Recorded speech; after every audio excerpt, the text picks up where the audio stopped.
بسم الله الرحمن الرحيم الحمد لله رب العالمين والصلاة والسلام على أشرف الأنبياء وإمام المرسلين نبينا محمد وعلى آله وصحبه أجمعين أما بعد. Il n'y a aucun doute que chaque être humain sur la surface de la terre cherche et aspire au bonheur. Il utilise tous les moyens qui sont à sa portée pour faire partie parmi les bienheureux. Mais le croyant, celui dont Allah tabaraka wa ta'ala l'a doté d'une clairvoyance, les doués d'intelligence, sont conscients qu'on ne peut obtenir le bonheur que par les moyens dont Allah azza wa jalla a légiféré. Celui qui donne le bonheur, c'est Allah tabaraka wa ta'ala. وأنه هو أضحك وأبكى وأنه هو أمات وأحيا وأنه خلق الزوجين الذكر والأنثى من نطفة إذا تمنى. C'est lui qui fait rire et c'est lui qui fait pleurer. C'est lui qui donne la vie et c'est lui qui donne la mort. Et c'est lui qui vous a créé mâle et femelle. Allah tabaraka wa ta'ala, c'est le donateur du bonheur. Mais le bonheur également a des causes pour l'avoir. Chaque chose, Allah tabaraka wa ta'ala lui a donné des causes. Le bonheur ne réside pas dans l'apparence, mais le bonheur, on le construit. Il y a des causes, il y a des œuvres à pratiquer à chaque instant de notre vie. Et parmi ces causes et ces moyens par lesquels le musulman améliore son quotidien, il y a bien sûr le mariage. Le mariage, c'est un sujet qui est très important. C'est un sujet qui préoccupe l'humanité tout entière. C'est un sujet dont Allah tabaraka wa ta'ala a évoqué dans le Coran. Le mariage, c'est un signe parmi les signes d'Allah.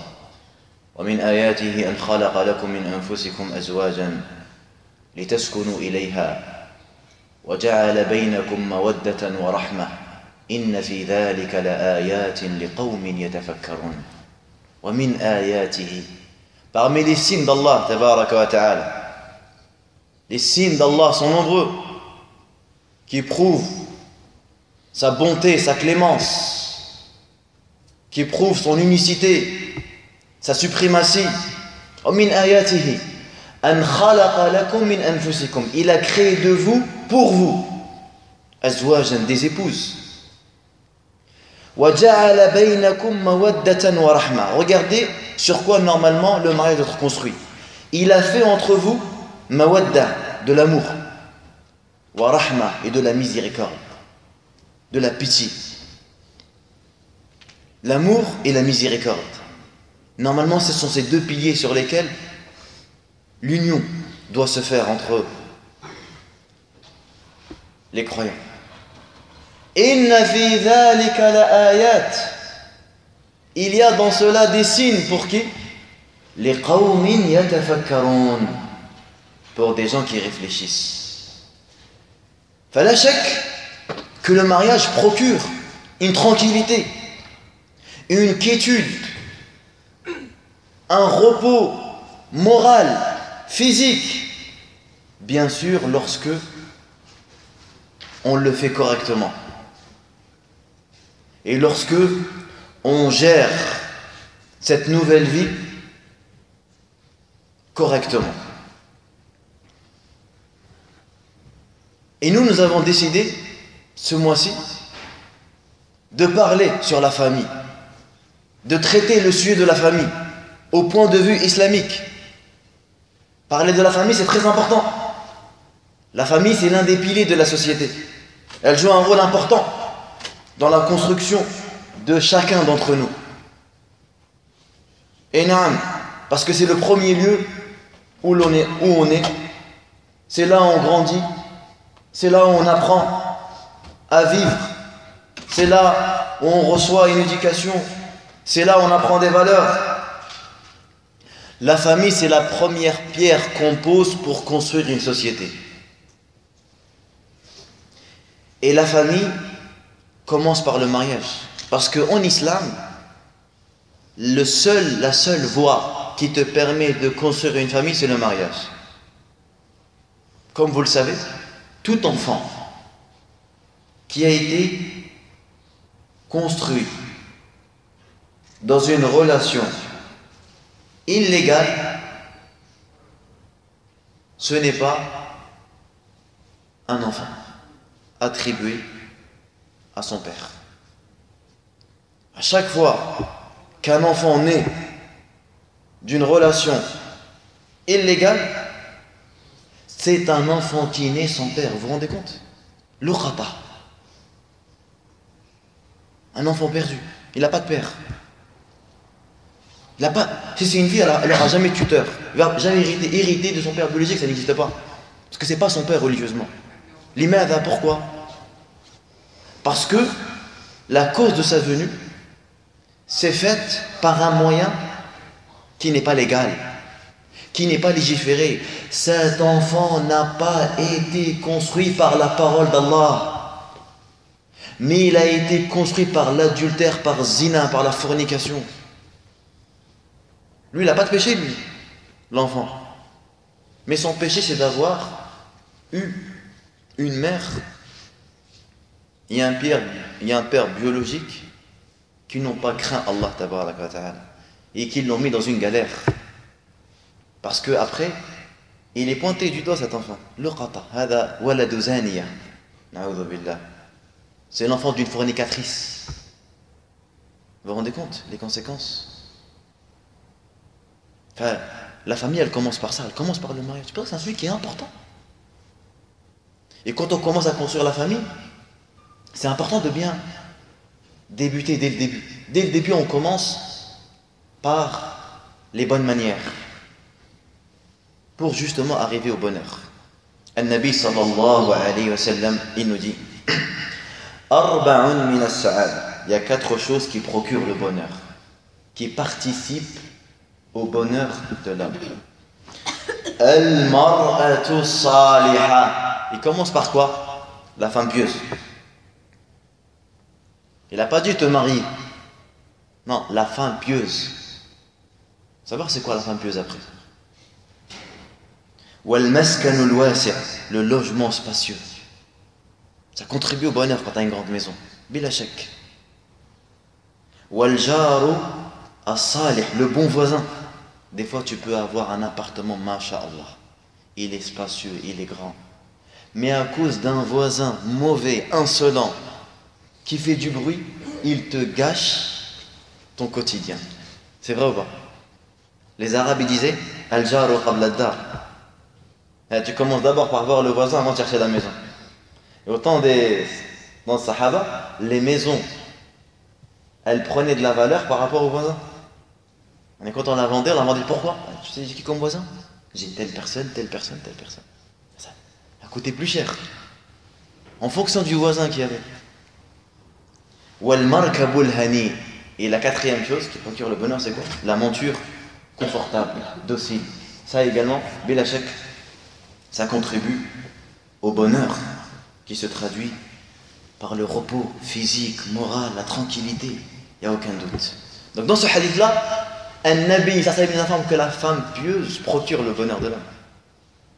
Également les mêmes musulmans rapportent d'après Abdullah ibn Amr que le Nabi a dit Ad-dunya mata. La vie est pleine de jouissances. Bien sûr, il y a plein de choses belles dans la vie. Il y a plein de choses magnifiques dans la vie dont Allah tabaraka wa ta'ala a émis. Mais c'est quoi la plus belle chose? C'est quoi la plus belle jouissance que l'homme peut trouver dans sa vie? Wa khayru mata'iha al-mar'atu as-salihah. Subhanallah.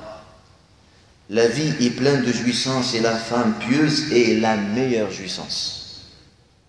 Nabi sallam il t'apprend que la meilleure chose de dunya que tu peux avoir, c'est avoir une femme pieuse. Ça va t'aider. Ça va être pour toi une aide forte pour justement obtenir ton objectif sur cette terre. C'est la raison pour laquelle Allah tabaraka wa ta'ala, dans le Coran, il recommande de marier les pieux, de les marier pour les protéger. وَأَنْكِحُوا الْأَيَامَ مِنْكُمْ وَالصَّالِحِينَ مِنْ عِبَادِكُمْ. Et marier al-ayam. Al-ayam, c'est le pluriel de ayyim. C'est celui qui n'a pas de femme ou la femme qui n'a pas de mari. وَأَنْكِحُوا الْأَيَامَ مِنْكُمْ وَالصَّالِحِينَ مِنْ عِبَادِكُمْ. Mais qu'est-ce qui peut empêcher quelqu'un de se marier? Parce que ça coûte cher, il faut donner une dot, il faut acheter. Allah il te garantit, il te dit وَأَنْكِحُوا الْأَيَامَ مِنْكُمْ وَالصَّالِحِينَ مِنْ عِبَادِكُمْ وَإِمَائِكُمْ إِنْ يَكُونُوا فُقَرَاءَ. S'ils sont pauvres, يُغْنِهِمُ اللَّهُ مِنْ فَضْلِهِ. Allah il les enrichit par sa grâce. Aïcha, vous savez qu'est-ce qu'elle disait? Elle disait à celui qui se plaignait de la pauvreté, marie-toi. Marie-toi et Allah il va t'enrichir. Et c'est vrai. C'est vrai que beaucoup de croyants peuvent témoigner de cette vérité. Lorsqu'ils se sont mariés, Allah tabaraka wa ta'ala, il a ouvert les portes. Et surtout, quand ils se marient avec des femmes pieuses. Parce qu'il y a des femmes, elles ont la baraka, elles ont la bénédiction. Comme elle dit Aïcha. Il y a des femmes, elles ont la bénédiction.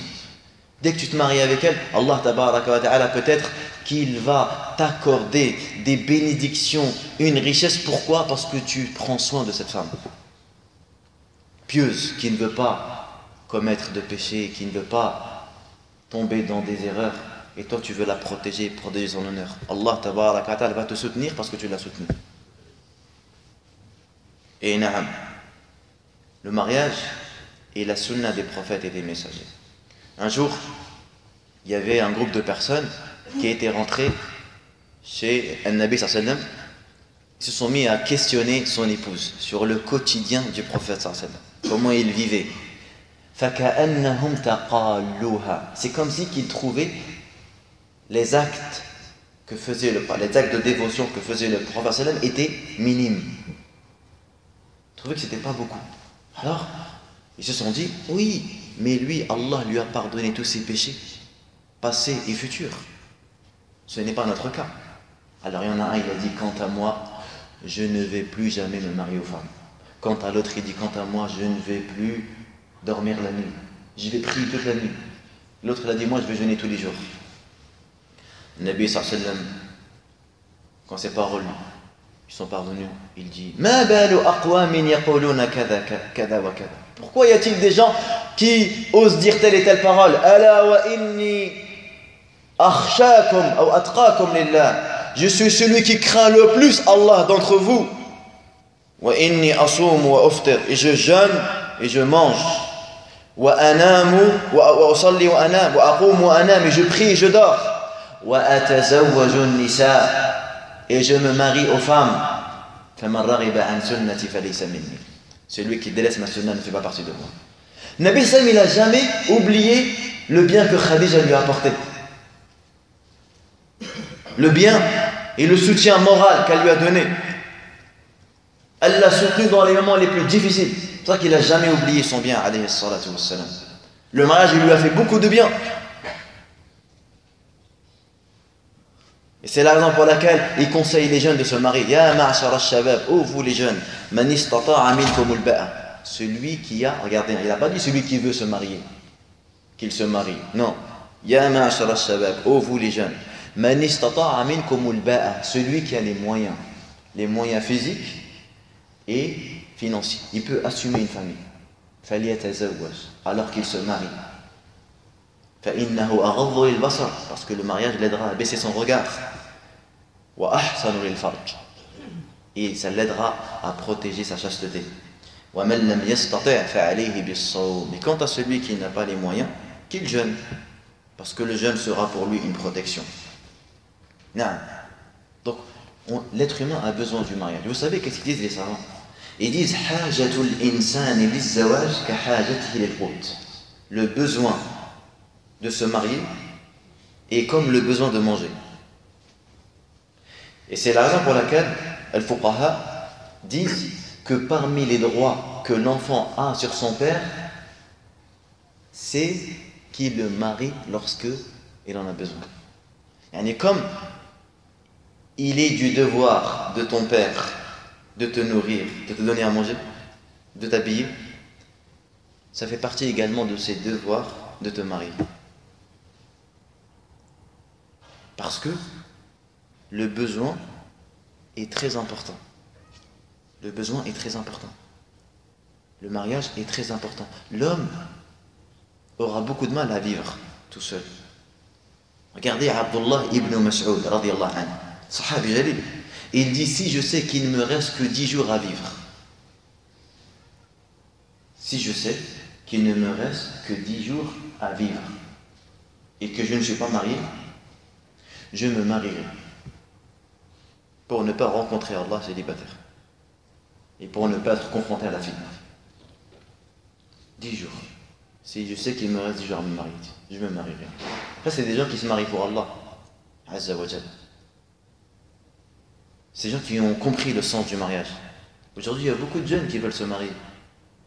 Mais vous allez voir que l'idée qu'ils ont du mariage, elle est fausse. Ils sont dans l'imaginaire, ils sont dans le virtuel. Ils sont encore dans les films avec lesquels ils ont grandi depuis leur tendre jeunesse. Et ils veulent reproduire les scènes qu'ils ont vues à la télé sous une image islamique. Mais ils se trompent. Une idée fausse du mariage que beaucoup ont, que nous allons essayer par la grâce et l'aide d'Allah tabaraka wa ta'ala de corriger. Nabi sallallahu alayhi wa sallam, il nous informe que les gens se marient ou choisissent leur femme selon 4 critères. Tunkahul mar'atu li arba'. On choisit la femme pour 4 raisons. Limaliha. On l'a choisi pour son argent. Il y a beaucoup de gens qui se marient, il va se marier avec une femme pour son argent, pour avoir les papiers, ou parce qu'elle a une grande maison, ou parce qu'elle a un bon travail. Il y a des gens qui ont ça, comme Nia. C'est leur choix.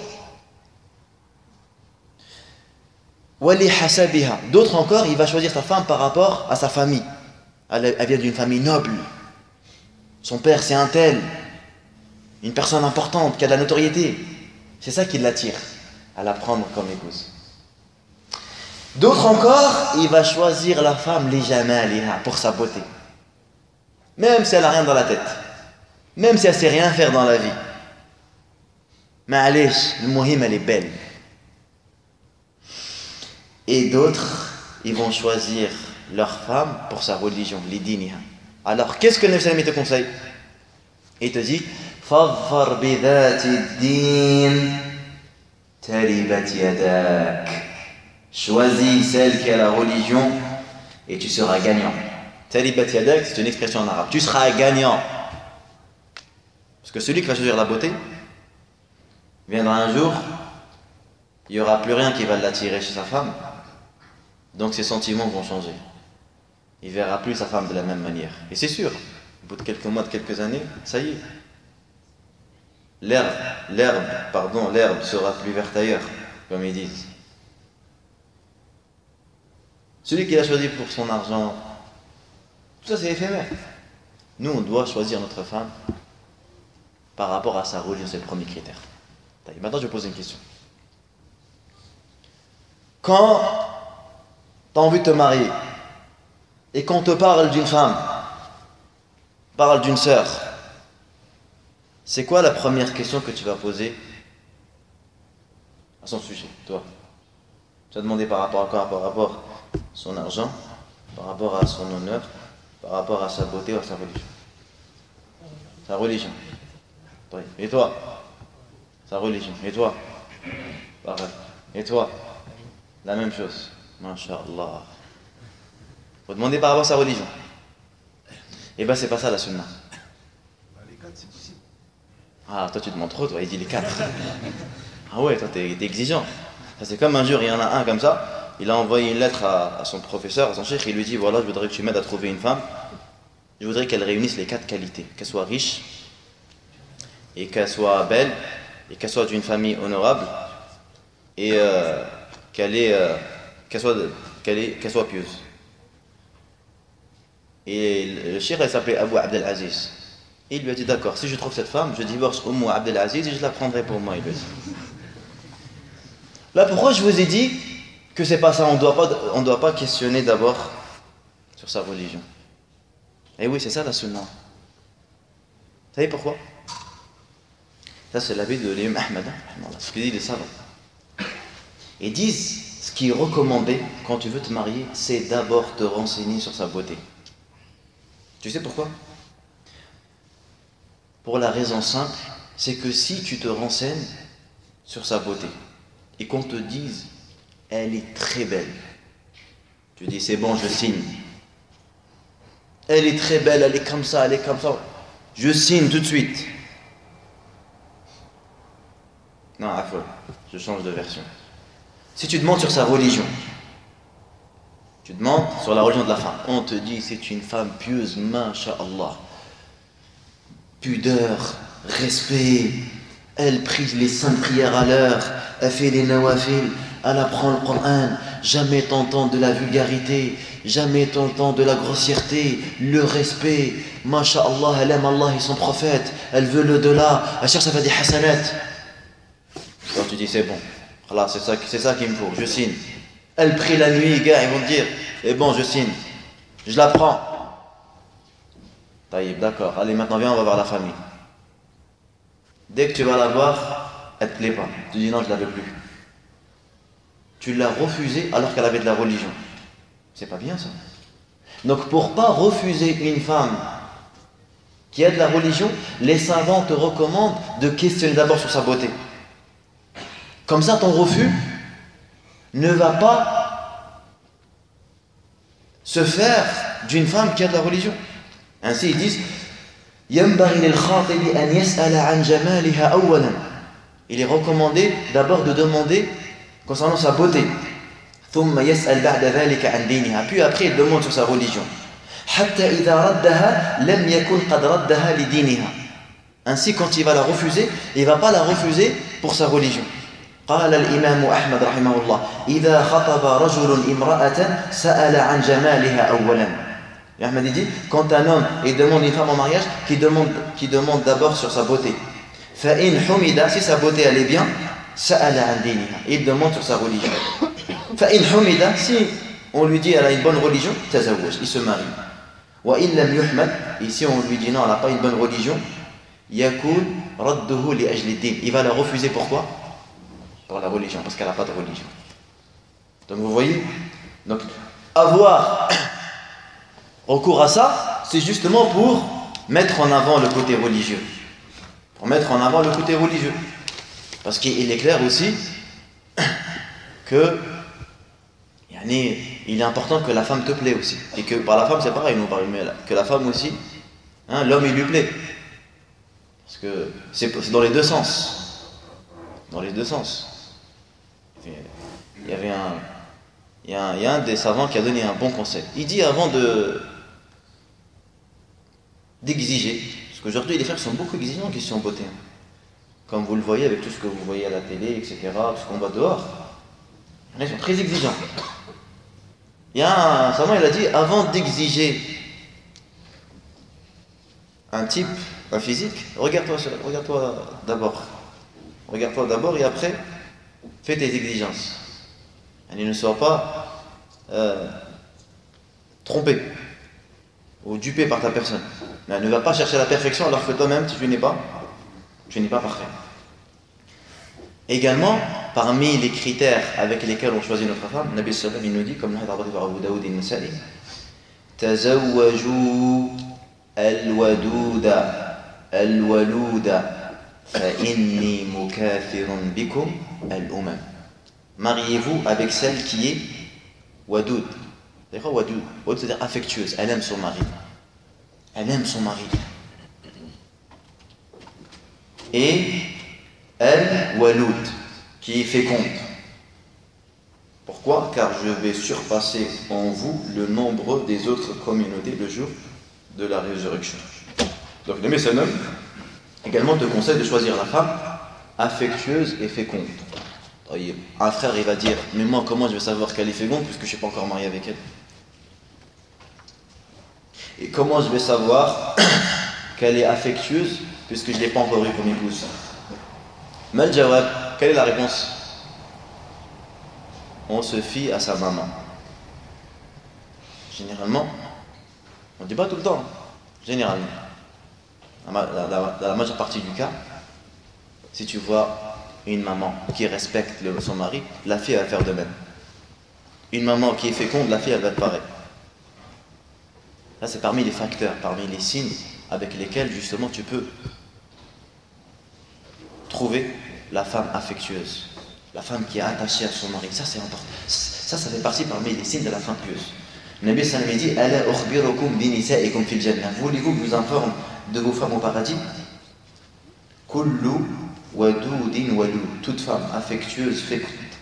Idha ghadibat, lorsqu'elle se met en colère, ou aussi à ilayha, ou qu'on lui fait du mal, ou ghadiba zawjaha, ou son mari se met en colère, qalat, elle lui dit: Hadihi yadi fi yadik. Voici ma main sur la tienne. La aktahilu bi ghamdin hatta tarda. Je ne fermerai pas les yeux tant que tu ne seras pas content et satisfait.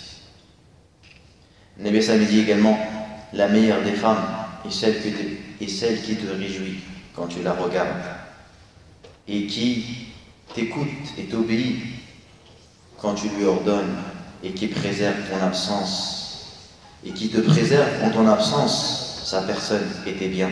La femme pieuse, c'est celle qui fait attention au bien de son mari. Lorsqu'il lui laisse la carte bleue, il est tranquille. Il sait que sa femme ne va pas faire n'importe quoi. Il sait qu'elle ne va pas faire des achats excessifs. Elle fait attention à l'argent de son mari. Son mari lui dit: non mais c'est trop cher, pourquoi on prend un moins cher? Quand une femme a dit ça à son mari, qu'est-ce que le mari a envie de faire? Il a envie de lui acheter encore ce qui est plus cher, c'est vrai ou pas? Mais quand elle fait le contraire, elle veut profiter. Achète-moi ça. Après lui, qu'est-ce qu'il fait? Il commence à retenir. Des fois, des femmes ne sont pas intelligentes. Parce qu'elles n'ont pas appris comment l'homme il est. Également, Nabi sallallahu alayhi wa sallam nous informe que le mariage est la moitié de la religion. Vous vous rendez compte? Celui à qui Allah procure une femme pieuse, il l'a aidé dans la moitié de sa religion, qu'il craint alors dans la moitié qui reste. Nisfuddin. Souvent on entend ce hadith: le mariage c'est la moitié de la religion. Mais pourquoi? Pourquoi est-ce que le mariage c'est la moitié de la religion?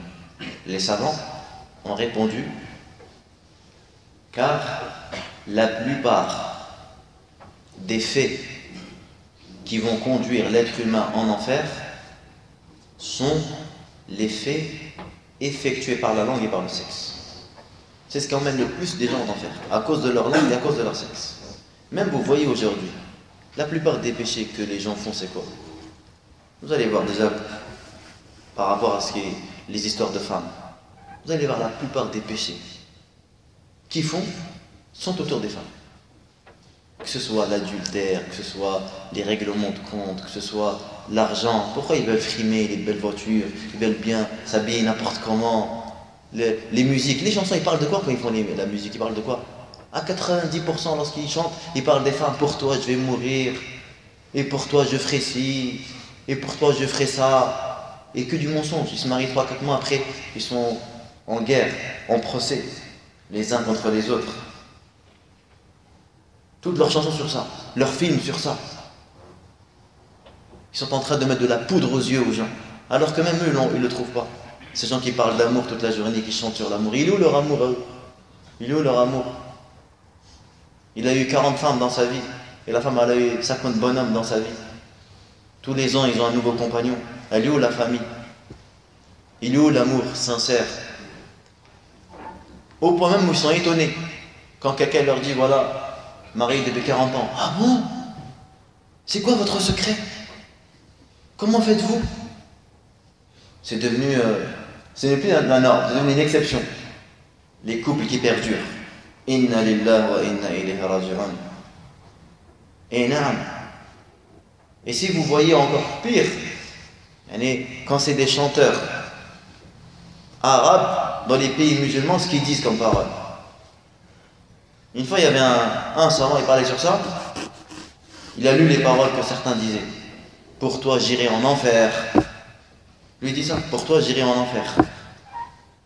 Subhanallah. Inna lillahi wa inna raji'un. Donc ça, c'est de la tromperie, ça, c'est du mensonge. Ça. Donc, vous voyez, cette fitna, qu'est-ce qu'elle a fait? Comment elle a affecté certaines personnes? D'ailleurs, le sallam est mis en garde.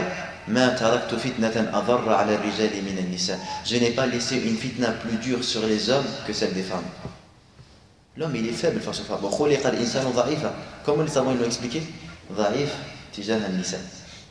Il est faible par rapport aux femmes. Vous allez voir ce que certains, ils vont perdre leur honneur, leur image à cause de ça. Et on a vu des gens importants, des hommes qui allaient presque présider un pays tout entier avec leur argent, tout ce qu'ils avaient. Mais tellement ils sont faibles de ce côté-là, ils ont été humiliés face au monde entier. Une humiliation. Tout le monde est au courant de ce qu'ils ont fait, de ce qu'ils font. Et l'honneur chez un musulman, c'est trop sacré. L'honneur du musulman est encore plus sacré que la Kaaba, comme cela a été rapporté dans le hadith. Maryam, alayhi salam, quand on lui a annoncé qu'elle allait avoir un enfant, alors qu'elle n'était pas mariée, elle savait à quoi s'attendre. Elle savait ce que les mauvaises langues allaient dire. Ya Maryamu, anna laki hadha. Ya Maryam, comment tu as fait pour avoir ça? Lam takun ummuki baghiya. Ta mère n'était pas une prostituée, ya Maryam. Ma kana abuki imra'a saw'in. وما كانت أمك بغيا. Elle savait que ça أن يكون لي ولد ولم يمسسني بشر ولم أك بغيا. Quand Allah a voulu l'éprouver, كذلك قال ربك, c'est ainsi que ton Seigneur a voulu. Qu'est-ce qu'elle a dit? يا ليتني مت قبل هذا وَكُنْتُ نَسْيًا مَنْسِيًّا. Si seulement ma mort m'a eu, ou si seulement j'étais morte avant cela. Ya laytani mitu qabla. Si seulement j'étais morte avant ça, elle dit. وَكُنْتُ نَسْيًا مَنْسِيًّا. Et qu'on m'aurait totalement oublié. Et ne pas avoir face à ces paroles insupportables qui sont prononcées sur qui? N'importe quelle femme, elle n'aime pas ça. Même une femme qui n'a pas de foi. Si on lui dit ça, elle n'aime pas. C'est vrai ou pas? Que dire d'une femme qui est la meilleure femme de l'univers? Ya Maryam, inna Allah astafaki, wa tahharaki, wa astafaki ala nisa'il alamin. Ya Maryam, uknuti li rabbiki wasjudi warka'i ma'a raki'in. Elle vient d'une famille noble. Son père, Imran. Regardez dans la sourate Al-Imran, Allah, combien de fois il raconte l'histoire de Maryam? Combien de fois il a dit dans la sourate Al-Imran, une sourate tout entière, elle porte son nom. Il l'évoque également dans les derniers versets de Al-Mumtahina. Wa Maryam ibnata Imran, lati ahsanat farjaha, wa nafakhna fihi min ruhina, wa saddaqat bi kalimati rabbiha wa kutubihi, wa kanat min al-qanitin. Allah, il parle d'elle. Fait éloge, femme pieuse, qui a grandi dès son enfance. وأنبتناها نباتا حسنا وكفلها زكريا كلما دخل عليها زكريا المحراب وجد عندها رزقا قال يا مريم أنى لك هذا قالت هو من عند الله إن الله يرزق من يشاء بغير حساب. Éduqué par Zacharia, un prophète. Anbatnaha, ça veut dire on l'a fait pousser dès sa tendre enfance, protégée. Et une femme de ce calibre, cet honneur, ce prestige. On dit des paroles, des choses comme ça. L'honneur, c'est quelque chose de difficile. Et c'est pour ça que se marier, c'est important. Comment nous ils disent les gens au bled quand une femme va se marier? Mastoura. Allez, mastoura, khlas, mastoura. Untarak mastoura. Hunna libasul lakum wa antum libasul lahun. Regardez l'éloquence du Coran. Libas, si on traduit littéralement, c'est le vêtement.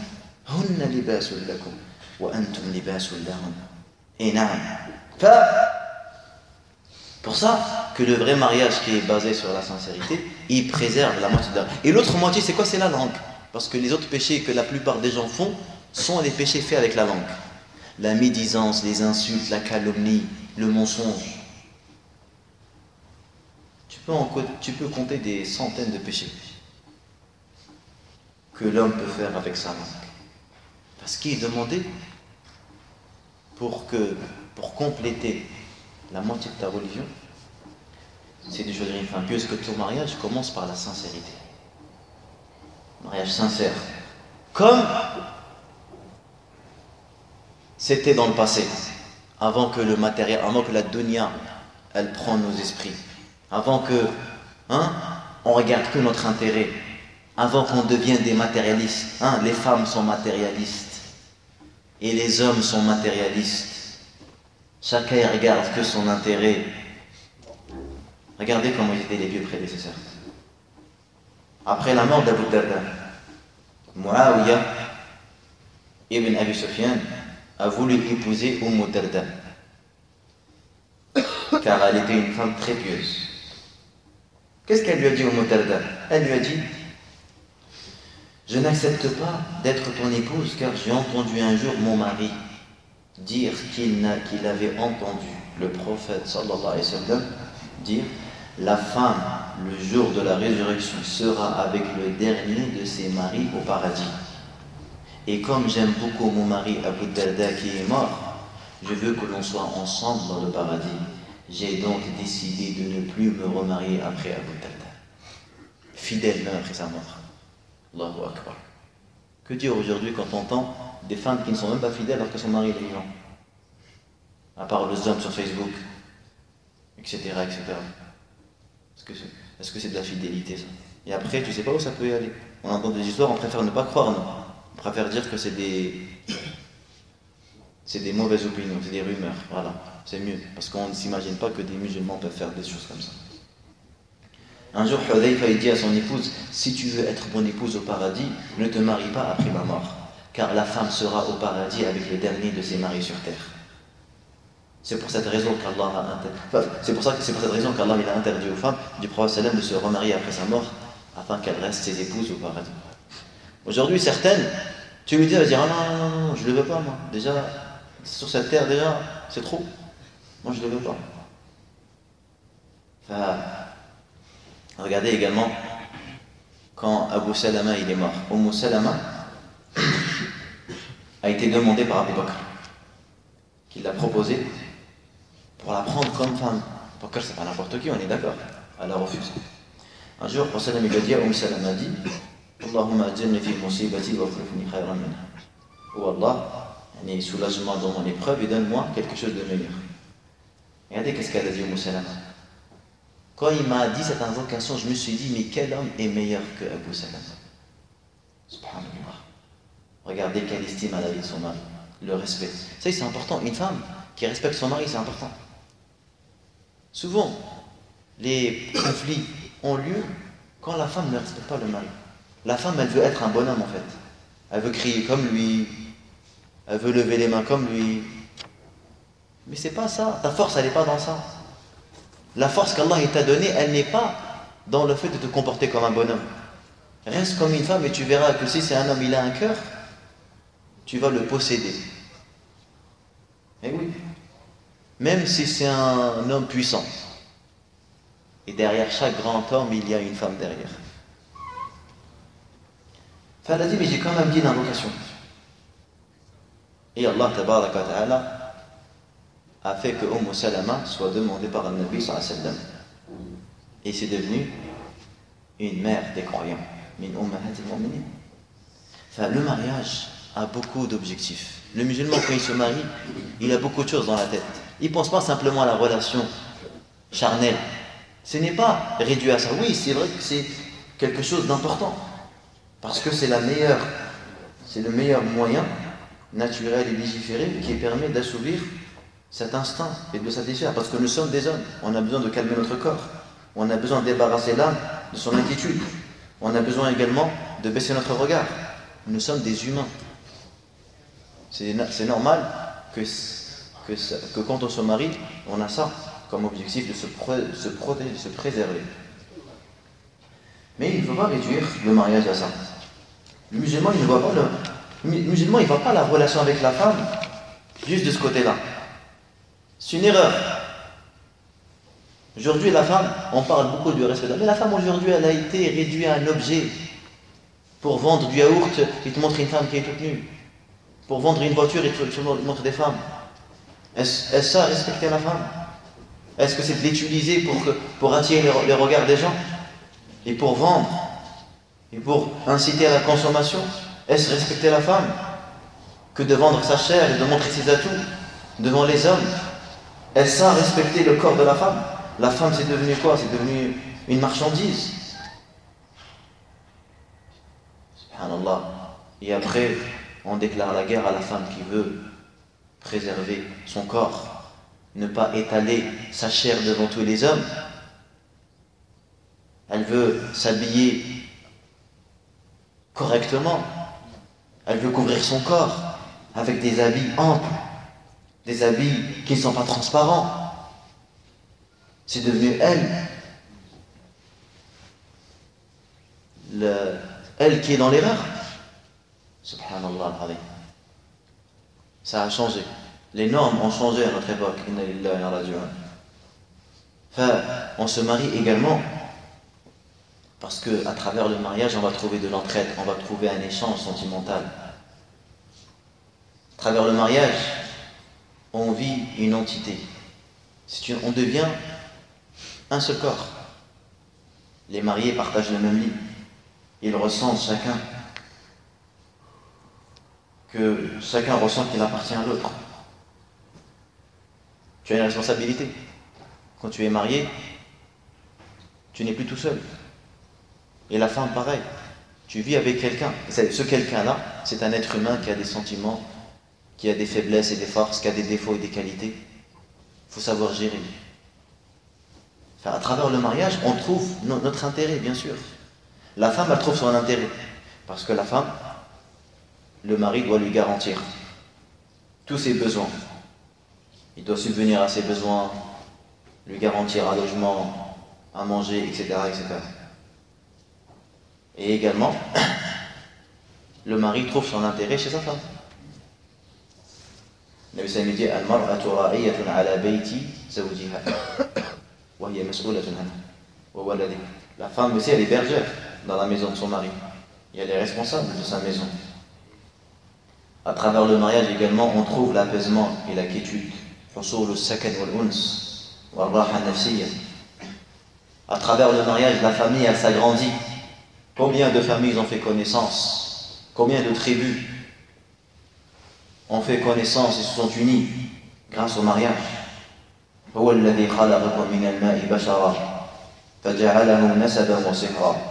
C'est lui qui, de l'eau, a créé une espèce humaine qui l'unit par les liens de parenté et par l'alliance, c'est-à-dire la famille. Notre famille, elle ne sait pas que par lien de parenté, même par alliance. Ton beau-père, ta belle-mère deviennent des gens de ta famille. Deviennent des gens de ta famille. La famille s'agrandit. À travers le mariage, l'espèce humaine continue à exister. Nabi sallallahu alayhi wa sallam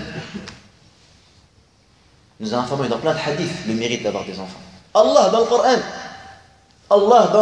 nous informe que le désir d'avoir des enfants pieux est fort présent chez les croyants et surtout chez les pieux. وعباد الرحمن الذين يمشون على الأرض هونا وإذا خاطبهم الجاهلون قالوا سلاما. Parmi les qualités qu'Allah cite des gens pieux, والذين يقولون ربنا هب لنا من أزواجنا وذرياتنا قرة أعين واجعلنا للمتقين إماما. Seigneur, fais de nous. Seigneur, accorde-nous en nos épouses et en nos enfants ce qui réjouit les yeux et fais de nous des imams, des exemples pour les gens. Les prophètes ont demandé l'enfant. Ibrahim alayhi salam a demandé à Allah de lui accorder des enfants. Zacharia, dont on parlait tout à l'heure, dans le verset. كلما دخل عليها زكريا المحراب وجد عندها رزقا. Zacharia était un homme âgé, ayant une femme stérile, mais qui voulait avoir un enfant. Un jour, un événement l'a marqué. Quand il est rentré chez Maryam, il a trouvé auprès d'elle un rizq. وَجَدَ عِنْدَهَا رِزْقًا. Les savants de tafsir, ils ont dit وَجَدَ عِنْدَهَا فَاكِهَةُ الصَّيْفِ فِي الشِّتَاءِ وَفَاكِهَةُ الشِّتَاءِ فِي الصَّيْفِ. Il a trouvé les fruits de l'été en hiver et les fruits de l'hiver en été. C'était impossible à leur époque. Comment tu peux avoir les fruits qui poussent en été, tu peux les avoir en hiver? Pas possible. أَنَّ لَكَ هَذَا قَالَتْ وَمِنْ عِنْدِ اللَّهِ. Alors Zakaria alayhi salam, garde espoir en Allah. Celui qui est capable de donner les fruits de l'été en hiver peut donner un enfant à un vieux comme moi, marié et stérile. فَنَادَى رَبَّهُ نِدَاءً خَفِيًّا. Il a appelé son Seigneur avec une voix discrète. Ça veut dire qu'il a fait des du'a à voix basse. Pourquoi? Il y a deux avis des savants. Le premier, parce que faire des invocations à voix basse est plus proche à la sincérité. Ikhlas, tu caches tes actions. Et la deuxième, ils ont dit, parce que il ne voulait pas que les gens se moquent de lui. Et toi, quelqu'un de vieux, tu dis, va demander à Allah, accorde-moi une bonne fin, etc. Tu vas pas demander à l'enfant. Il est vieux, qu'est-ce qu'il lui reste? Mais lui, il ne désespérait pas. Allah tabaraka wa ta'ala lui a annoncé la venue d'un enfant. فَبَشَّرْنَاهُ بِيَحْيَا. Cet enfant, Allah, il l'a appelé Yahya. Yahya, ça veut dire il va vivre. وَآتَيْنَاهُ الْحُكْمَ صَبِيًّا. Et on lui a donné la sagesse alors qu'elle était toute petite. Yahya. Dans ce verset-là, ils disent que quand les enfants ils venaient voir Yahya, alors qu'elle était un enfant, ils disaient Yahya, viens, on va jouer. Et il leur disait Allah ne nous a pas créés pour jouer, il leur disait. وآتيناه الحكم صبيا. هكذا الله تبارك وتعالى كريم. ومن كرمه, parmi sa générosité, c'est qu'il accorde les enfants. المال والبنون زينة الحياة الدنيا. L'argent et les enfants sont la beauté de cette vie. Nabi sallam dit, comme عند مسلم, إذا مات الإنسان, lorsque l'homme meurt, toutes ses actions sont interrompues sauf trois. Une aumône qu'il a laissée, sadaqa jariya, une science avec laquelle les gens profitent, un enfant pieux qui invoque pour lui. Il dit également dans le hadith rapporté par Abu Daoud, l'homme il sera élevé d'un degré au paradis. Il dira, oh mon Seigneur, par quelle action j'ai mérité cela? On lui dira, parce que ton enfant a demandé le pardon pour toi. Un Nabi ça dit également, l'homme, Yawm al-Qiyamah, il sera vêtu d'une couronne dont la lumière est plus éclatante que celle du soleil. Il dira, oh mon Seigneur, par quelle action j'ai mérité cet honneur? On lui dira, parce que tu as incité ton fils à apprendre le Coran. Et naam, Allah il te donne un enfant, subhanallah, tu peux tout coller dedans. Il est dépendant de toi. Tu lui apprends le bien, il va faire le bien. Tu lui apprends des gros mots, il va dire des gros mots. Il prend tout l'enfant. C'est comme de la pâte à modeler. Tu fais de lui ce que tu veux. C'est un dépôt qu'Allah il te donne, une amana. L'homme n'est pas mauvais. Allah quand il donne un enfant, le bébé, comment on dit bébé? Niya. Ils sont, niya. Ils sont purs. Presque on les compare à des anges. Les enfants. Naïfs. C'est toi qui le construis. Intellectuellement, moralement, pour tout. C'est toi. Tu es responsable de lui. C'est à toi de faire l'effort d'apprentissage, l'effort d'éducation, d'incitation. C'est toi, tu dois utiliser tous les moyens que tu as entre tes mains pour le rendre fort. Et alhamdoulilah, c'est facile de le faire. Parce que il est plus facile de construire un enfant fort que de réparer des hommes cassés. Nous, on essaye de réparer des hommes cassés. On essaye de quoi?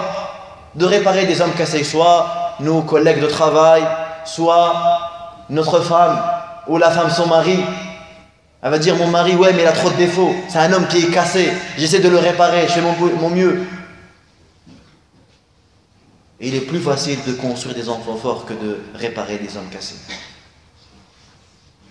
L'enfant, il dépend de toi. Il faut juste savoir comment attirer son attention, comment lui donner l'envie. Il y en a beaucoup, ils ont réussi. Il faut se demander comment ils ont fait.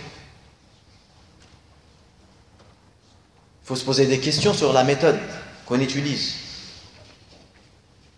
Faire tout ça, Le musulman doit prendre en compte, parce que quand on se marie, un des plus grands objectifs qu'on cherche à travers le mariage, c'est d'avoir une descendance. D'avoir une descendance. Je vous conseille de lire le livre d'Ibn al-Jawzi, Lettre à mon fils, il est traduit en français.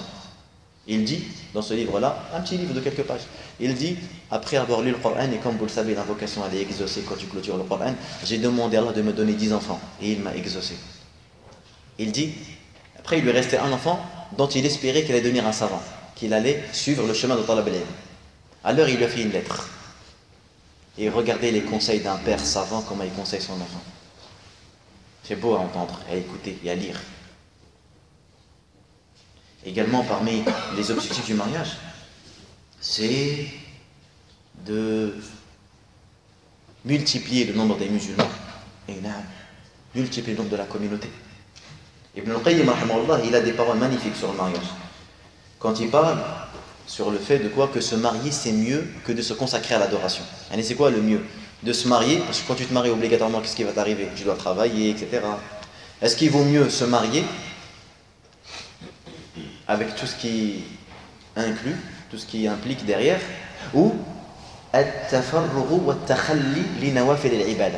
se consacrer totalement à l'adoration toute la journée, toute la soirée?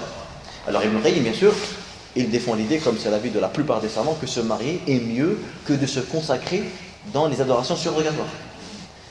Alors il dit, rahimahullah ta'ala, istudilla ala tafdhil an-nikah ala at-takhalli li nawafil al-ibada bi anna Allah ta'ala ikhtara an-nikah li anbiya'ihi wa rusulihi wa iqtata'a min zamani kalimihi yani Musa alayhi salam 10 sinin fi ri'ayati al-ghanam mahran liz-zawja.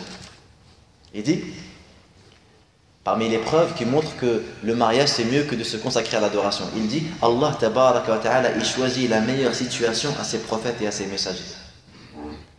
Et les prophètes étaient mariés.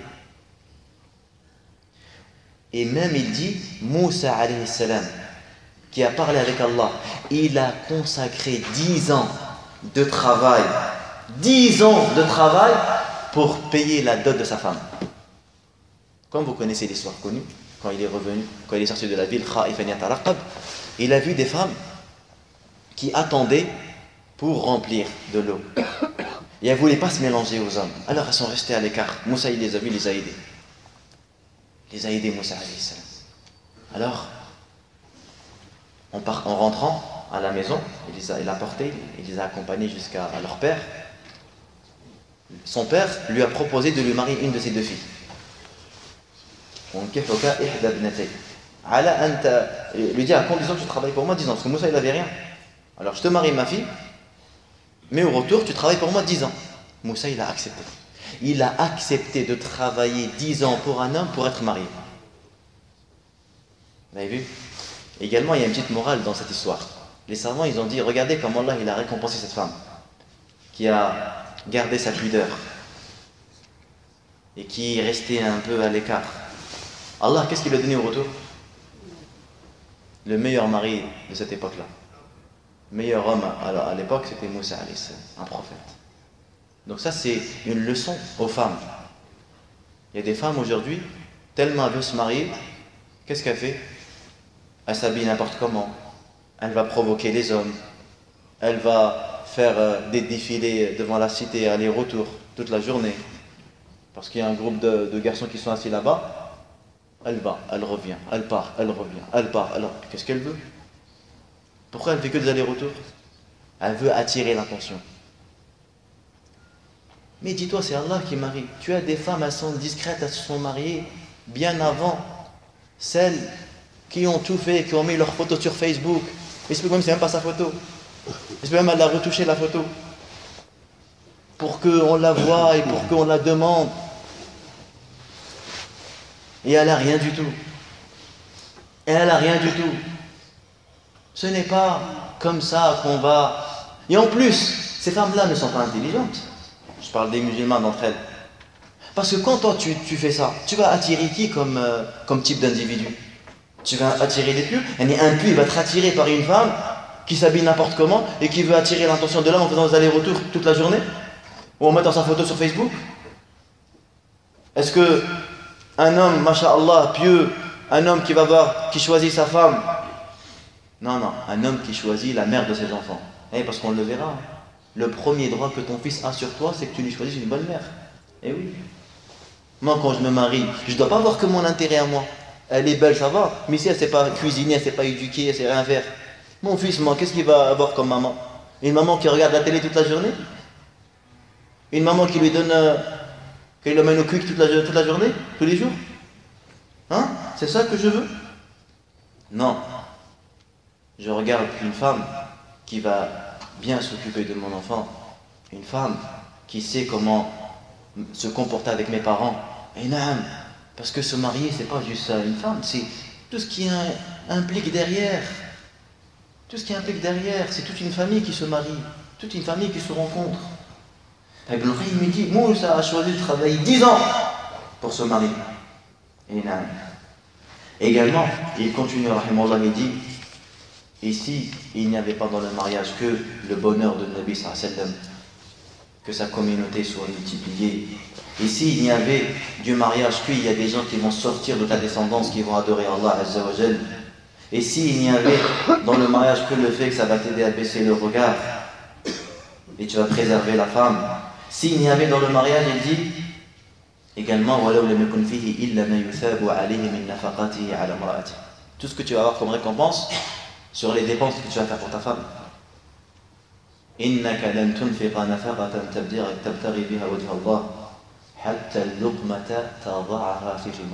chaque fois que tu feras une nafaqa, une sadaqa, une aumône, en voulant l'agrément d'Allah, tu en seras récompensé, même la bouchée que tu vas donner à ta femme.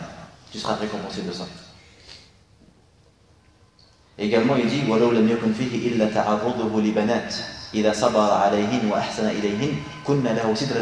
comme vous savez, celui à qui Allah lui donne 2 filles, dans une version 3. Il les éduque correctement, elles seront pour lui un voile contre l'enfer. Celui qui Allah lui donne 2 filles, dans une version 3. Il les éduque jusqu'à la puberté, elles seront pour lui un voile contre l'enfer. Il n'a pas dit ça pour les garçons, vous avez vu? Regardez le contraire. Avant le jahiliya, c'était pour eux une honte d'avoir une fille. وإذا بشر أحد بالأنثى ظل وجهه مسودا وهو كظيم يتوارى من سوء ما بشر به أيمسكه أم يدسه في التراب ألا ساء ما يحكمون. Quel mauvais jugement qu'il faisait. Allah il nous dit وإذا الموءودة سئلت بأي ذنب قتلت. Mais fait l'islam, avoir 2 filles, les éduquer bien, mashallah, un voile pour toi contre l'enfer. Également, regardez, le mariage te procure l'aide d'Allah. Nabi sallam dit, dans le hadith de Barthélemy, il y a 3 personnes, Allah s'est donné comme droit de les aider. Al-Mujahid fi sabilillah. Wal-Mukatib, alladhi yulada, celui qui veut s'affranchir, il est esclave. Wal-Nakihu, alladhi yurid al-Afaf. Celui qui veut se marier, Allah s'est donné comme droit de l'aider. Quand il se marie avec une bonne niya, parce que vous avez des gens, ils veulent se marier avec des intentions tordues. Il veut se marier avec une intention tordue, il veut tester. C'est pour ça que ça nous emmène à parler sur le mariage en tant que jurisprudence, en tant que jugement. Le mariage, c'est une sunna, certains disent que c'est obligatoire, mais la majorité c'est une sunna, sauf pour celui qui a peur de tomber dans le haram. Et le mariage a des conditions pour se marier. 4 conditions. Premièrement, l'accord du tuteur de la fille, et l'accord de la fille aussi. On ne peut pas marier, en islam, on ne peut pas marier une fille qui n'est pas d'accord. Parce que souvent on nous parle de mariage forcé, mais c'est pas, nous on ne connaît pas les mariages forcés. Nabi sallallahu alayhi wa sallam dit la tunkahul bikr hatta tusta'dhan. On ne marie pas la femme tant qu'on ne demande pas son avis. Kayfa idnuha, ils ont dit comment on demande son avis? Sukutuha. Il dit alayhi sallam. Également Sahih al-Bukhari, une femme allait voir Nabi sallallahu alayhi wa sallam, elle dit ya Rasulallah, mon père m'a marié avec un de mes cousins sans me demander mon avis. Le prophète sallallahu alayhi wa sallam lui dit il n'a pas à faire cela. Elle lui dit à Rasulallah, en réalité je suis d'accord avec la décision de mon père, mais je suis venu te voir afin que les femmes qui viendront après moi sachent qu'elles ont le droit de choisir leur mari. Et non, depuis 14 siècles, hein. Quand est-ce que l'Occident il connaît les droits des femmes? Il y a même pas un siècle, la femme n'avait pas le droit de voter. Enfin, le tuteur, les témoins, la dot, wa atun nisaa sadaqatihinna nihla. Droit de la femme, wal ijab wal qaboul. Mais aussi comme le mariage est un contrat solennel, responsabilité, et pour justement déterminer les gens sérieux des pas sérieux, le mariage doit avoir un contrat écrit, un acte civil. Et naam, c'est important. Il y en a, ils vont dire, ouais, mais attends, moi ce que je veux, c'est juste par rapport à Allah. Par rapport à Allah et par rapport aux hommes. Parce que le mariage, comme on a dit, a des conséquences. Le mariage est un contrat qui doit être reconnu devant Allah, mais devant les hommes. Parce qu'il est censé être d'une durée indéterminée. C'est ça l'asl. Pour le meilleur et pour le pire. Et sa notification par écrit permet de juger les droits des uns et des autres, comme les droits de la succession, de la filiation, de plein de choses. Très important. Et ça on est dans un monde, il y a un code. À l'époque de Nabi sallam, c'était des tribus quand ils allaient se marier, les gens. C'était le tribu, c'était la parole qui comptait. Mais aujourd'hui, on n'a plus ça. Mais aujourd'hui, la parole, elle n'a aucun. Il peut témoigner, Marie, il va dire non, moi, j'étais pas là. Normal, sans ressentir le moindre regret. C'est la raison pour laquelle c'est important d'avoir recours à l'écrit. Justement pour voir les gens sérieux, pour préserver les droits de chacun. Car l'islam, le mariage, implique des devoirs à chacun. Et il faut que ces devoirs-là, ils soient respectés. Donc, se marier, c'est bien. Se marier est une bonne chose. Mais sache qu'après le mariage, tu vas te rendre compte qu'en réalité, le mariage, ce n'était pas ce que tu pensais. Parce que souvent, et ça vous allez voir beaucoup de gens, c'est bien de parler entre vous, de prendre des expériences. Vous allez voir que souvent, les gens, quand ils se sont mariés, ah, je savais pas c'était comme ça, le mariage. Je savais pas c'était comme ça, il était marié. Oui, mais avant, il fallait. Le mariage, bien sûr, le mariage, c'est une responsabilité, c'est quelque chose de. C'est un engagement. D'ailleurs, c'est pour ça qu'Allah, ta'ala, souvent, il nous répète, quand il parle de mariage, il nous répète taqwa. Surat al-talaq, surat al-divorce, qui est la surat où le plus de fois, Allah, il a ordonné et il a répété la crainte. Une surat qui fait 13 versets, 14 versets, 4 fois, Allah il répète wattaqullah, et craignez Allah.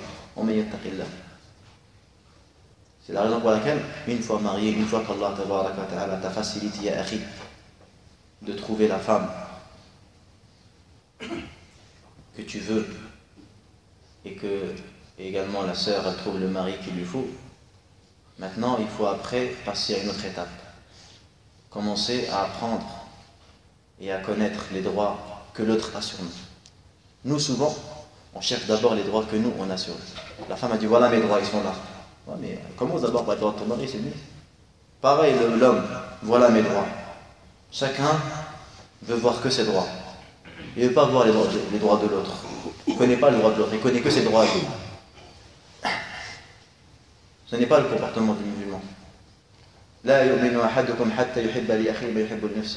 Nous, on dirait les hadiths qu'on lit, là, qu'on récite, on dirait c'est qu'avec les autres, c'est pas avec nos femmes. Et quand quelqu'un entend le hadith, un sourire que tu fais à ton frère est une sadaqa. Directement à l'idée, ah oui, c'est vrai que je ne serai pas assez à mon voisin. Ah, c'est vrai que je ne serai pas assez à mon patron. Mais jamais il va penser à sa femme. Je ne serai pas assez à ma femme. Jamais il pense à ça. Alors on dirait la femme, c'est pas un croyant. C'est pas des akhi, elle ne rentre pas dans le hadith. Quand on entend la parole de sallam, je me porte garant d'une maison au paradis pour celui qui délaisse la polémique même s'il a raison. Allez, dites-moi, si on pratique ce hadith dans les affaires de la maison, la femme lui dit c'est de la viande de l'agneau, lui dit non, c'est pas de l'agneau, c'est du mouton. Vous savez, souvent il y a des disputes qui commencent comme ça, des futilités. Ça commence par rien, des choses comme ça de la vie de tous les jours. Après ça agrandit. Si Hada ou elle se rappelle ce hadith, je me porte garant d'une maison au paradis pour celui qui délaisse la polémique même s'il a raison. Subhanallah. Je vais voir beaucoup de hasanat. Et en plus, il va éviter les disputes. En fait, il y a un bien dans tout. Il y a une parole, bon, il faut la prendre dans l'ironie, pas pour de vrai, prendre dans l'ironie. Il y avait un savant, il était dans une assise où on parlait des femmes qui sont chiantes. Tu sais, des fois, tu as des femmes, elles sont lourdes, insupportables. Ce savant, il essayait de les convaincre. Il leur dit non, même dans la femme, elle est chiante, il y a du khayr dedans, il y a du bien dedans. Ils lui ont dit comment ça? Comment ça, il lui dit? Il leur dit regardez, si tu as une femme alléchante, premièrement, tu vas beaucoup évoquer Allah. Parce qu'à chaque fois, tu vas dire Hasbi Allah wa ni'mal wakil. La hawla wa la quwwata illa billah. Astaghfirullah alayhi. Donc tu vas beaucoup évoquer Allah. Deuxièmement, il dit tu vas beaucoup visiter ta famille. Tu vas beaucoup visiter tes parents, tes frères, parce que tellement va te faire mal à la tête, tu vas aller voir tes parents, tu vas aller voir tes frères, donc tu vas faire silat ar-rahim. Et troisièmement, il dit tu vas baisser ton regard, parce que tu vas détester les femmes. Tu vas croire que toutes les femmes sont comme ça. Donc tu vas plus regarder, ton cœur ne sera plus attiré vers ça. Le khayr, tu le trouves tout le temps. Le muhim, il faut avoir une bonne niya, une bonne intention. Le musulman, il cherche toujours le bien. Si Allah il voit du bien dans vos cœurs, il vous donnera du bien. Souvent on dit al-khabithina lil-khabithat wat-tayyibat at-tayyibin, les mauvais pour les mauvais, les bons pour les bons. Et na'am. Quand Allah il voit du bien dans ton cœur, il te donnera du bien. Invoque ton Seigneur et fais les efforts nécessaires sur toi-même. Et Allah tabaraka wa ta'ala t'accordera ta pourvoyance et ton bien là où tu ne l'attendais même pas. Là où tu ne l'attendais même pas. Sache que le mariage fait partie parmi le destin. Allah tabaraka wa ta'ala l'a écrit, azza wa jal. Et qui viendra comme tout ce qu'Allah tabaraka wa ta'ala t'a écrit viendra. Et il ne faut pas rentrer et tomber dans l'exagération. Aujourd'hui, tu as des jeunes qui cherchent à se marier, ils n'arrivent pas. Ouais, j'arrive plus à dormir, j'arrive plus à manger. À chaque fois que je vois une sœur, mon cœur il bat à 200 à l'heure. Ya akhi, pourquoi tu es comme ça? Est-ce que tu es comme ça avec les ibadat, avec les adorations? Pourquoi est-ce qu'il n'y a que ce sujet-là auquel... Regardez aujourd'hui, les gens ils pensent à la prière de consultation que quand il s'agit de mariage. L'istikhara, t'as fait l'istikhara? Ouais, je l'ai fait une fois pour me marier. T'avais pas d'autre choix à faire dans la vie? T'as pas fait l'istikhara pour d'autres domaines de la vie? Il n'y a que ça qui intéresse les musulmans aujourd'hui?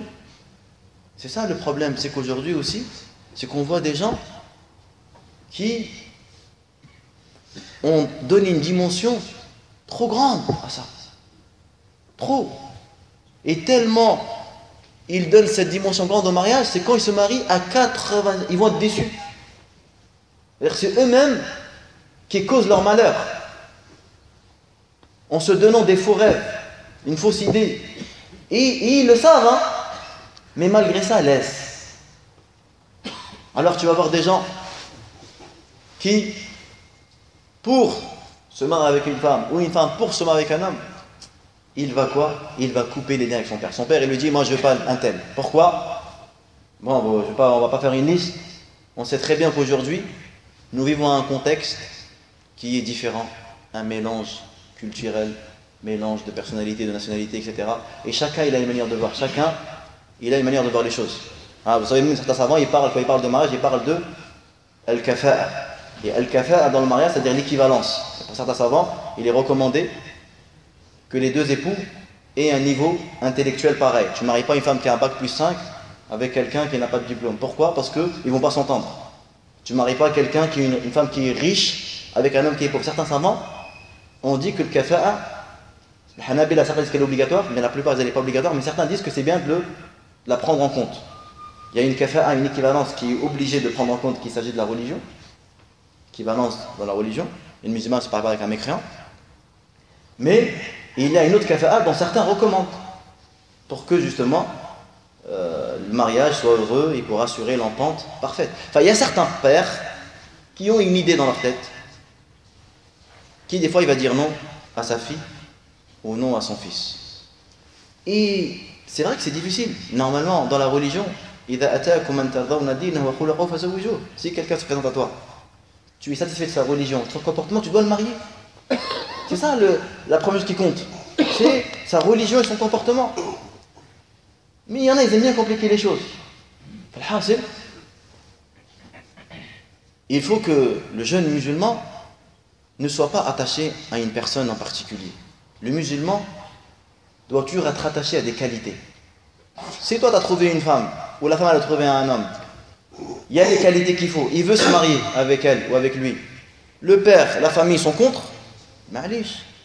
Parce que cette personne-là devant moi, il n'y a pas que lui qui détient ses qualités. Je vais les trouver chez une autre personne. Il n'est pas unique dans son genre. Il y a des gens qui sont meilleurs que lui. Il y a des gens qui ont des comportements encore plus que lui. Au lieu de penser comme ça, comme un musulman devrait penser, non. Et il y en a, il va forcer les choses. Il va se marier sans l'accord de son père, ou elle va se marier, elle va fuguer de la maison. Son père va plus lui parler, sa mère va plus lui parler, et lui pareil. Son père lui parle plus. Comment tu veux fonder une famille comme ça? C'est-à-dire après, les enfants ne verront pas leurs grands-parents. Ou la belle famille ne se verront pas. Comment tu te maries comme ça? Quelqu'un, il vient le jour de son mariage, il est ton père, il n'y a pas mon père. Il est où ta mère? J'ai ramené un copain de la mosquée. Quelle image tu vas donner à la famille? Tu viens demander une femme avec un frère, c'est tout. Tu n'as pas de père, tu n'as pas de mère, tu n'as pas d'oncle. Enfin, il faut penser aux conséquences. Déjà, un mariage, quand il commence bien, ça devient difficile avec la belle famille généralement, chez certaines personnes. Que dire lorsque ça commence comme ça? Enfin, il ne faut pas forcer les choses. Aujourd'hui, c'est fréquent, il y a beaucoup de plaintes, beaucoup de gens qui justement vivent cette situation qui n'est pas facile, c'est clair. Qui peut-être même ils fréquentaient en dehors du mariage, ça posait pas de problème au papa. Mais dès qu'elle a commencé à se marier, ah non, il n'est pas du même pays que nous, il ne faut pas qu'il se marie, c'est pas que nous. Allah, ça ne le dérangeait pas depuis 2-3 ans alors qu'il faisait le haram. Il y a des gens qui sont comme ça, on fait avec. C'est pas parce que des gens agissent mal que nous on doit agir mal. Non. La nikaha illa biwali. Ça veut dire une femme ne peut pas se marier sans l'accord de ton tuteur. Ayyuma imra'atin nakahat nafsaha bighayri wali fa nikahuha batil. Toute femme qui se marie sans l'accord de son tuteur, son mariage il est caduc. Il est invalide. Bien sûr, il y a des cas où le tuteur il peut perdre sa tutelle quand il n'est pas dans l'intérêt de sa fille. Mais c'est pas n'importe qui fait sauter sa tutelle. Des fois, tu as des sœurs, elle fait tout pour rendre son père mécréant. Ouais, il fait pas la prière, il vend de l'alcool. Parce qu'elle veut que la personne, c'est un mécréant, c'est bon, on va demander à un frère et te marie. Subhanallah, c'est quoi ces comportements? On ne peut pas faire sauter un tuteur comme ça. Non, ça c'est, il faut parler avec la personne, il faut qu'il soit convoqué d'une personne de science qui cherche pourquoi est-ce qu'il empêche sa fille de se marier. Si le juge ou le savant estime que ça rentre dans al-adl, il veut empêcher sa fille de se marier tout le temps, et bien là il perd sa tutelle. Il n'est plus tuteur de sa fille. Elle va au suivant, soit le grand-père, s'il est vivant, soit au frère, soit à l'oncle paternel, soit au cousin paternel, et s'il n'y a pas, as-sultan. As-sultan wali, man la waliya lah. Le sultan est le tuteur de celui qui n'en a pas. Mais c'est pas parce que voilà, une sœur, un frère se présente à elle, le père il a dit non, et ben elle va lui chercher tous les défauts du monde pour dire ah non, Hada c'est pas mon tuteur, c'est un kafir. Le prochain, c'est qui? Mon frère, allez, marie-moi. Aujourd'hui, il y a des gens qui réfléchissent comme ça. Il y a la Mayam Bari. Et subhanallah, et toi, c'est-à-dire que tu veux considérer ton père comme un mécréant pour te marier. C'est-à-dire que ça ne te dérange pas que ton père, il est mécréant, et il est égaré. Et il reste comme ça. Ça ne te dérange pas. Tu ne réfléchis pas aux conséquences. Il y a du n'importe quoi aujourd'hui. Aujourd'hui, le mariage, c'est devenu du n'importe quoi. C'est devenu la jungle. Chacun il fait ce qu'il veut. Chacun il a sa manière, comment il se marie, comment il fait fatha ou je sais pas quoi. En fait, ils ont gardé la mentalité d'avant. Avant, c'était copain-copine, concubinage. Ils veulent le reproduire, mais islamiquement. Ah, c'est pas comme ça. Mithaq ghalid, Allah il dit. Mithaq ghalid. Ahaqqu ash-shurut an tufu bihi ma istahlaltum bihi al-furuj. Faire attention. Il y a beaucoup de gens qui ont dérivé dans ces choses-là. Et on a dit, ce qui a le plus emmené les gens en enfer, c'est la langue et ce qu'il y a entre les deux jambes. Beaucoup de gens dérivent, beaucoup de gens perdent les moyens quand on parle de femmes, quand on parle d'argent. Et naam, ma taraktu fitnatan adarra ala rijali min an-nisa wa fitnatu ummati al-mal. C'est les deux fitnas les plus grandes qui justement éloignent du droit chemin et privent du bonheur qu'on convoite et qu'on désire tant. نسأل الله سبحانه وتعالى أن يوفقنا وإياكم لما يحب ويرضى وأن يرزقنا العلم النافع والعمل الصالح وأن يجعلنا ممن يستمعون القول فيتبعون أحسنه. Également, juste pour terminer, le mariage c'est un bienfait. Quand Allah tabaraka wa ta'ala te facilite le mariage, il faut faire un mariage religieux, un mariage dans les normes. Aujourd'hui, il y a des gens qui cherchent à se marier depuis des années, ils ne trouvent pas. Donc vous voyez, il y en a, ils sont éprouvés. Et tu as des frères, quand Allah il lui permet de se marier, qu'est-ce qu'il fait? Au lieu de remercier Allah en faisant un mariage dans les normes, il te fait un mariage, ayadhan billah, avec des salles, je ne sais pas comment, mixiter les femmes qui dansent devant des hommes, avec de la musique, je ne sais pas comment, toute la journée. Il n'y a pas de shukr. ou ils font les fous dans les routes. Il va te louer une limousine à 3000 € pour que sa femme, on la ramène de la mairie à la maison. Ma hada tabzir. C'est quoi ce gaspillage? C'est quoi ce comportement? Et chacun il veut faire le mariage le plus grand. Tu vas voir, je vais faire un mariage, toute la ville elle va parler de toi. Je vais faire un mariage plus que celui de notre voisin. C'est comme ça qu'on remercie Allah du bienfait du mariage. On remercie Allah en faisant n'importe quoi dans le mariage. Et l'alcool, et j'en parle pas. Tabarruj. Umur la yuhibbuha Allah azza wa jal. Et on connaît, et on sait que ce soit ici ou dans nos pays, on voit ce qui se passe dans les mariages. Toute la perversité et tous les péchés qu'on fait. Et tout ça pour pas. Non, mais après la famille, ils vont parler. T'en as même, il va pas se marier, pourquoi? Il dit parce que j'ai pas assez d'argent pour faire une salle. Pourquoi il faut avoir une salle pour se marier? C'est une condition. C'est Allah, il l'a ordonné dans son kitab. Qu'il faut avoir une salle de 10 000 € pour faire un mariage. Subhanallah al-azim. Ma hada. C'est quoi ce. Et après, on rend le mariage difficile aux gens. Et on s'étonne après pourquoi il y a de la dépravation et des actes mauvais. Hada la yajouz. Le mariage, c'est un bienfait. On remercie Allah. Bien sûr, on n'a pas dit aussi que le mariage doit être comme une janaza, on n'a pas de compte. Non, il y a douf. Aujourd'hui, tu as des gens qui font des chants, Alhamdulillah, Masha'Allah, sans avoir recours à ces musiques, que même si on entend les paroles, ce n'est pas des paroles adaptées à nos mères. Mais la mère, elle ne sait pas, elle est là, elle danse, mais elle ne sait pas ce qu'il est en train de dire, lui, dans ses chansons. Si elle savait qu'est-ce qu'il est en train de dire, ou le clip qui accompagne la musique, je ne pense pas qu'elle va accepter, écouter ces paroles basses. Parce que ces gens qui parlent, ils ne parlent pas de l'amour léger, ils parlent de l'amour haram, ces gens-là. Ils parlent de l'amour qu'Allah n'aime pas. Pas de l'amour qu'Allah il aime, l'amour vrai, l'amour sincère. Enfin, on suit aveuglement, on reproduit ce que les gens y font. Ben, il faut que ça s'arrête. Ici, ce n'est pas par les pratiquants qui viennent à la mosquée. Qui va arrêter ces coutumes mauvaises? Qui va stopper ce gaspillage et ce comportement qui ne plaît ni à Allah ni à son prophète alayhi salatu wassalam. Al-Mahr également pareil. Nabi sallam nous dit que la dot, la femme qui a le plus de baraka, c'est celle qui a moins de dot. Amma d'exiger des dots énormes, ça ne va pas être dans l'intérêt de la fille, ni dans la famille. Quelqu'un, il commence à se marier déjà pour préparer, pour avoir surtout à notre époque, c'est difficile, avoir un appartement, avoir kada. Et en plus, le jour du mariage, la dot combien? 5 000 €, 4 000 €. L'imada, pourquoi? Pourquoi tout ça? Parce qu'il veut prendre la moitié, il veut prendre le quart, il veut prendre le tiers. L'imada. La femme qui a le plus de baraka, celle dans sa dot, elle est quoi? Elle n'est pas trop importante. Enfin, il faut qu'il reste moyen. Il reste dans la norme, il reste dans ce qui est accepté. Et il fait attention également à la situation de la personne. S'il a de l'argent, il donne beaucoup de dot. Mais miskin, s'il est guide, il fait son possible. Pourquoi est-ce que je ne l'aide pas? Pourquoi est-ce que je lui rajoute encore plus? Normalement, c'est nous, on doit l'aider, Aslan. Normalement, le père, il trouve un homme, mashallah, pour sa fille. Si, lui, il va l'aider. Parce que c'est dans l'intérêt de sa fille. C'est dans l'intérêt de ses petits-enfants. C'est moi, je l'aide à se marier. Je l'aide, il ouvre. C'est pas un mal. C'est pas un mal d'aider. Il y en a, non. Il y en a, il faut qu'il se débrouille tout seul. Non, je l'aide. C'est pas grave. Ta'awunu ala al-birri wa taqwa. ولا تعاونوا على الإثم والعدوان. الله سبحانه وتعالى يوفقنا وإياكم لما يحب ويرضى. ربنا آتنا في الدنيا حسنة وفي الآخرة حسنة وقنا عذاب النار. اللهم اغفر لنا ولوالدينا وللمسلمين والمسلمات والمؤمنين والمؤمنات وآخر دعوانا الحمد لله رب العالمين.